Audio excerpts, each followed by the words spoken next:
నేను పైకెళ్ళి పెద్దరెడ్డి గారిని చూసొస్తాను. వీళ్ళందరినీ ఇక్కడ నిశ్శబ్దంగా ఉండమని.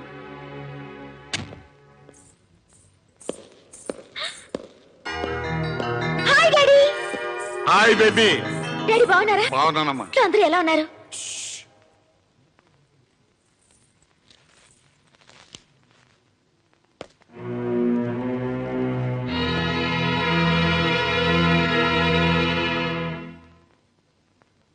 నమస్కారం అండి. అరే వీంకులవారా, రండి కూర్చోండి. మీకు నా మీద కోపం ఉంటే చెప్పుతో కొట్టండి, అంతేగాని ఇలా హాస్యం అడగండి. ఇందులో హాస్యమే ఉంది, కూర్చోమన్నాను. నేను మీ ముందు ఏనాడైనా కూర్చున్నానండి? అది కల్లో కూడా జరిగిన పని.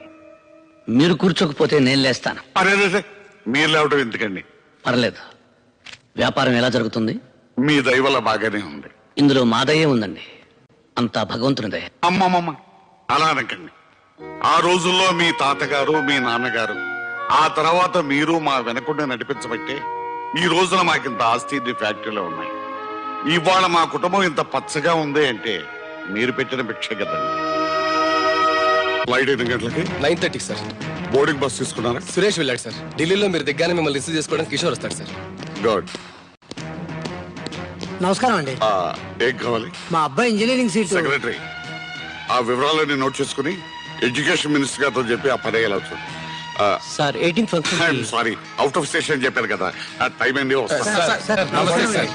థ్యాంక్ యూ సార్, మీ దయ వల్ల నాకు ప్రమోషన్ వచ్చింది. Very good. మా అమ్మాయి పెళ్లికి. సెక్రటరీ, వీరికి 20,000. సార్ నా జాబ్ విషయం. ఈ పని ఎలా చూడు. Thank you sir. Good morning daddy.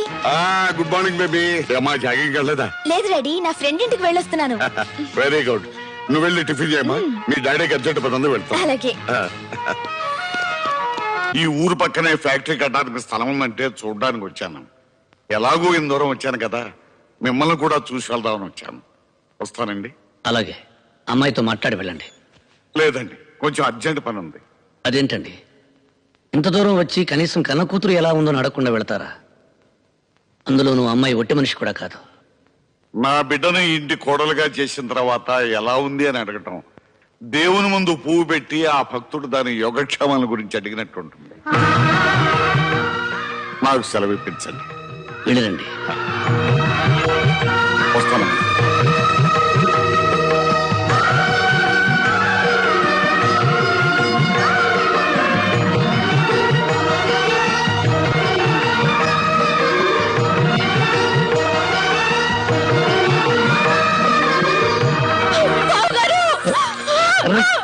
ఏమిటమ్మా ఇది? నన్ను క్షమించండి బావగారు, నన్ను క్షమించండి. అవివేకంతో చాలా పొరపాట్లు చేశాను. నన్ను క్షమించాలని ఒక్క మాట చెప్పండి బావగారు. అహంకారంతో మిమ్మల్ని అనరాని మాట్లాడినాను. మిడిమిడి జ్ఞానంతో మిమ్మల్ని అవమానించాను. నేను చేసిన తప్పుకి ప్రాయశ్చిత్తం లేదు. నన్ను క్షమించండి బావగారు. లేదు బావగారు, మీరు నన్ను క్షమించాలని చెప్తే తప్ప నా పాపానికి పరిహారం లేదు. మిమ్మల్ని అందరినీ ఎంతగానో క్షోభ పెట్టాను. మరిది గారిని కొట్టాను. మీ అందరి ముందు నిలబడే అర్హత కూడా లేని నేను మీ అందరితో చాలా అహంకారంగా ప్రవర్తించాను. నన్ను క్షమించండి అక్కయ్యా, నన్ను క్షమించండి. ఊరుకోమ్మా, నువ్వెవరురా? మా బిడ్డ కదా, ఊరుకోవాలి.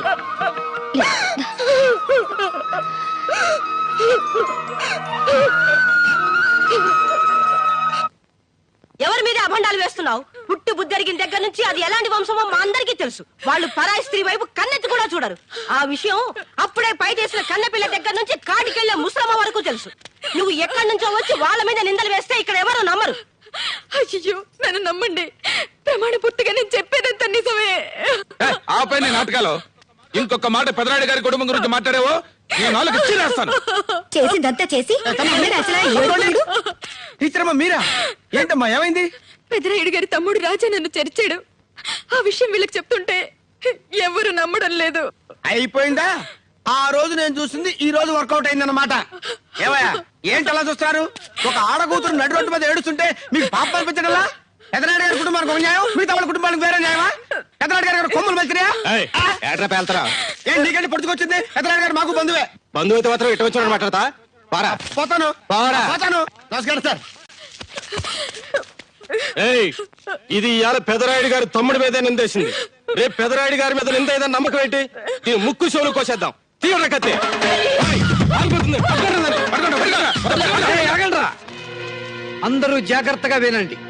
ఈ విషయం ఎట్టి పరిస్థితుల్లోనూ పెద్దరాయుడు గారి దాకా వెళ్ళటానికి వీల్లేదు. గుర్తుంచుకోండి.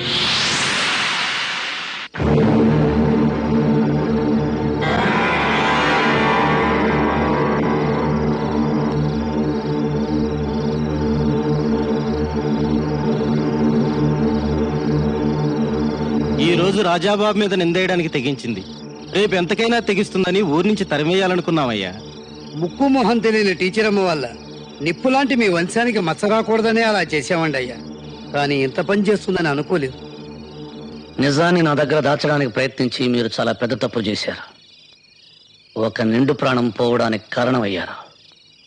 నా మీద గౌరవం ఉన్న వాళ్ళు చేయవలసిన పని కాదు ఇది. తప్పైపోయింది. మమ్మల్ని క్షమించండి అయ్యా. ఆచార్య గారు, అయ్యా, తెల్లవారగానే పంచాయతీ.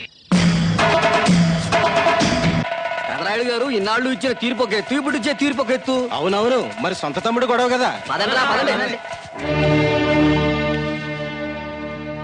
ఏమండి, మీ తీర్పు గురించి మాట్లాడేందుకు దాన్ని కాను, కానీ ఒక్క మాట గుర్తు చేయకుండా ఉండలేకపోతున్నాను. మీరు తీర్పునివ్వబోయేది మీ తమ్ముడి మీద కాదు, మనం పెంచుకున్న బిడ్డ మీద, మన పెంపకం మీద, ఆ నమ్మకం మీద. తొందరగా పదండ్రా, పంచాయతీకి పెదరాయుడు గారు వచ్చే టైం అయింది.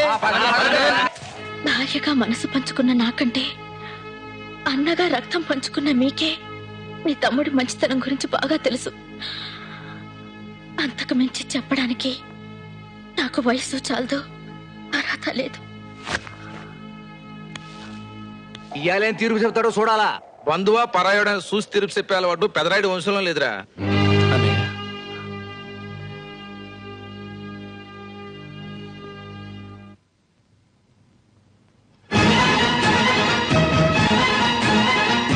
రక్తం పంచుకు పుట్టిన తమ్ముడైనా, జీవితం పంచుకున్న భార్య అయినా, తీర్పిచ్చేవాడి దృష్టిలో అందరూ ఒక్కటే, అందరూ ఒక్కటే. ఆపు! నువ్వు చేతులు కట్టుకుని కన్నీళ్లు పెట్టుకున్నందువల్ల ప్రయోజనం ఉండదు. ఈ పాపారాయుడు తీర్పులో మార్పు ఉండదు. మీరిద్దరూ ఒకే కడుపున పుట్టినంత మాత్రాన నువ్వు చేసిన తప్పు వీడి మంచితనం వల్ల ఒప్పైపోదు. ఎవడి తప్పు వాడిది, ఎవడి ఒప్పు వాడిది. న్యాయానికి తెలిసిన బంధం, బంధుత్వం ఒక్కటే. ఒప్పు చేసిన వాడు దానికి బంధువు, తప్పు చేసిన వాడు దానికి శత్రువు.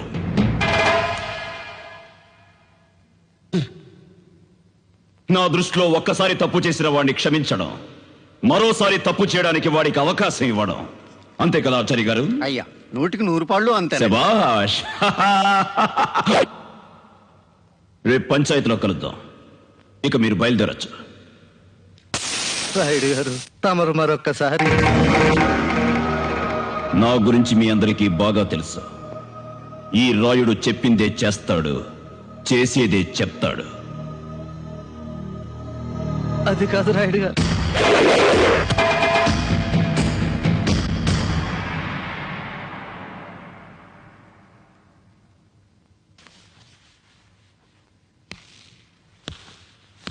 పెదరాయుడు, నీ పెళ్లి చూపుల విషయం నా తోడబుట్టిందంతా చెప్పావా? చెప్పాను నాన్నగారు. శభాష్, బయలుదేరు.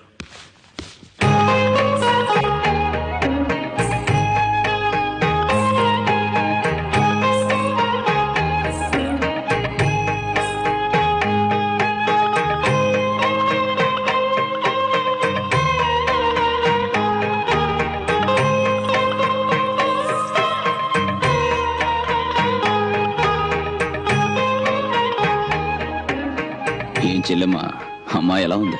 మైకేమండి, బంగారం. మిమ్మల్ని అడిగానా? నాకు కావలసింది నా తోడబుట్టిందో అని అభిప్రాయం. చెల్లెమ్మా, అమ్మాయి ఎలా ఉంది? మాట్లాడవేమ్మా. నేను కొన్ని టెస్టులు చేయాలి. అబ్బో, ఆ రోజుల్లో మేమేదో మిమ్మల్ని టెస్టులు చేసుకున్నట్టు. ఏమయ్యా, మా నాన్న నా చెల్లెల్ని నీకు ఇవ్వడానికి ఇష్టపడకపోతే నువ్వు వచ్చి నా కాళ్ళు చేతులు పట్టుకుని బతిమాలిన రోజులు మర్చిపోయావా? 10 మందిలో చెప్పమంటావా? అబ్బే అదేంటి బావా, నేనేదో జోక్ చేస్తే. నోటీస్ చేయమా. అలాగే. ఇదిగో అమ్మాయి. అన్నయ్య అమ్మాయి చెవులు బాగానే వినిపిస్తున్నాయి, చెవులేదు. అమ్మాయి ఒకసారి పైకి లేచి అటు ఇటు నడిచి చూపించమ్మా.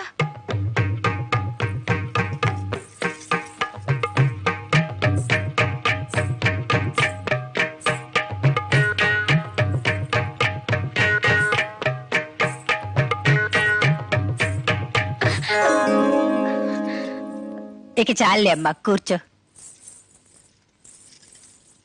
అన్నయ్య కాళ్ళు చేతులు కూడా బాగానే ఉన్నాయి. ఏం పెదరాయుడు, నాన్నగారు, అమ్మాయిని బాగా చూసుకున్నావుగా?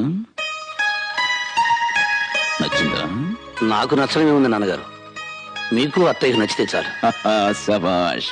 ఏం బావగారు, మీ అభిప్రాయం ఏంటి? మా అమ్మాయికి ఏంటి బావా, సాక్షాత్తు లక్ష్మీదేవిలా ఉంది. ఆగండి ఆగండి, ఏమైందమ్మా? ఇంకో టెస్ట్ మర్చిపోయాను. ఇదిగో అమ్మాయి, ఒక పాట పాడమ్మా. చెల్లెమ్మా, ఇప్పుడు అవన్నీ అవసరమా? నువ్వు ఊరుకు అన్నయ్య, నీకేం తెలీదు. మోకదో మంచిదో తెలుసుకోవద్దు. శభాష్ శభాష్. అరే ఎందుకమ్మా అలా భయపడతావు? నేను పాడతాను చూడు. అన్నయ్య నువ్వు పాడమ్మా. భాష్!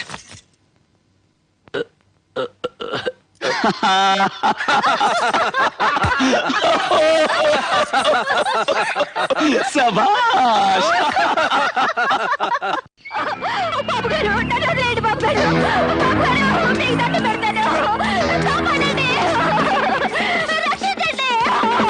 జమీందారు చలపతిరాయుడు గారి కుమారుడు వారి పాలేరు కూతుర్ని మానభంగం చేసినట్టు అభియోగం మోపబడింది. దీనికి సంబంధించిన సాక్షులు, గ్రామ పెద్దలు రేపు ఉదయం పంచాయతీకి రావాల్సిందిగా కోరడం అయిందో.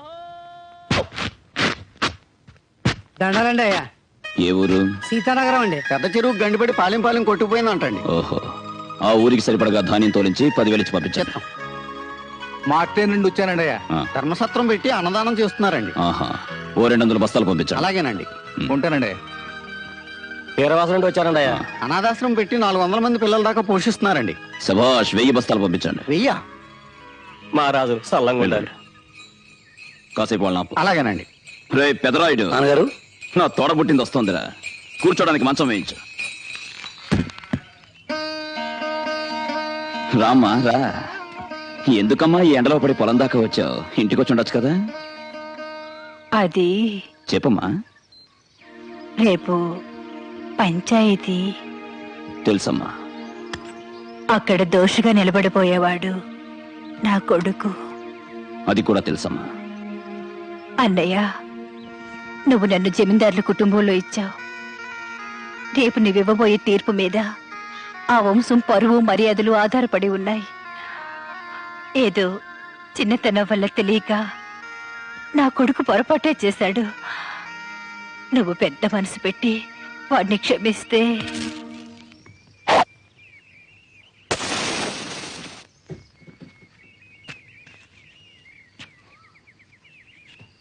పెదరాయుడు, మన ఇనపెట్లో మీ అమ్మది 500 తులాల బంగారం ఉంది. దాన్ని నా తోడబుట్టిన దానికి ఇచ్చే. చూడమ్మా, రామాపురంలో నాకు 700 ఎకరాల కొబ్బరి తోట ఉంది. అది నీకు రాసిస్తాను. అలాగే కోదాడ పక్కనున్న 200 ఎకరాల సాగు భూమి కూడా నీ పేరులో రాస్తాను. నువ్వు కావాలంటే నాకున్న యావదాస్తిని నీకు ధారాదత్తం చేస్తాను. అంతేకాని మేము తరతరాలుగా నమ్ముకున్న నీతిని న్యాయాన్ని ఎవరి కోసం వదలను. అది కాదన్నయ్య,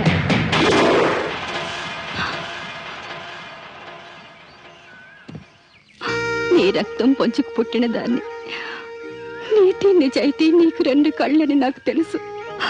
కానీ పేగు తెంచుకున్న వాడి మీద మమకారం చావక, ఒకవేళ అడుగుంటే అన్నయ్య కనికరం చూపించేవాడేమో నన్న చిన్న ఆశ నన్ను ఇక్కడికి రప్పించింది. నన్ను క్షమించన్నయ్య, క్షమించు.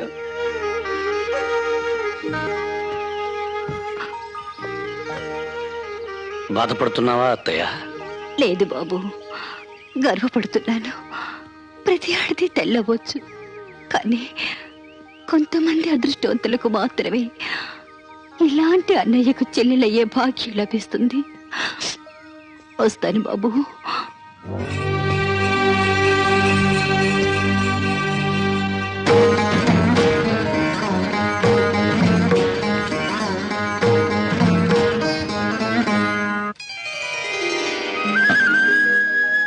పెదరాయుడు, నా కోడలు సాక్షాత్తు లక్ష్మీదేవిరా. నువ్వు పని మీద బయటికి వెళ్ళేటప్పుడు ఓ చెంబుడు మంచినీళ్ళు ఆవిడ చేత్తో తాగి వెళ్ళు. శుభం జరుగుతుంది. అలాగే నాన్నగారు. ఆచార్య గారు, అయ్యా. పంచాయతీకి టైం అయింది, ఇంకా ఇక్కడే ఉన్నారేంటి? బయలుదేరండి. అలాగేనండి. వస్తానమ్మా. రా పెదరాయుడు.